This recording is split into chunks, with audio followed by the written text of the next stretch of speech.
IPL 2024ની આ season cricket fans માટે રોમાંચકારી રહી.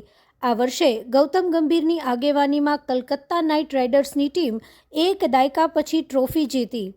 કલકત્તા નાઇટ રાઇડર્સની ટીમના કેપ્ટન શ્રેયસ અય્યર હતા.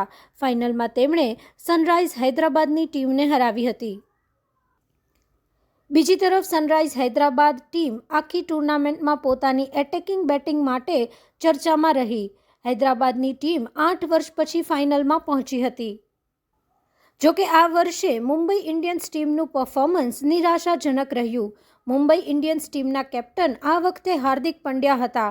હાર્દિક પંડ્યાની કપ્તાનીમાં ટીમનું પ્રદર્શન શરૂઆતથી નિરાશાજનક રહ્યું અને ટીમ પ્લે ઓફ સુધી પણ ન પહોંચી શકી.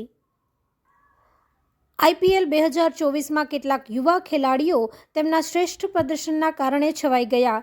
આ યુવા ખેલાડીઓમાં રાજસ્થાન રોયલ્સના યશસ્વી જયસ્વાલ, પંજાબ કિંગ્સ ટીમના પ્રભસમરન સિંહનો સમાવેશ થાય છે. આ સિવાય અભિષેક શર્મા પણ આઈપીએલ 2024માં છવાઈ ગયો.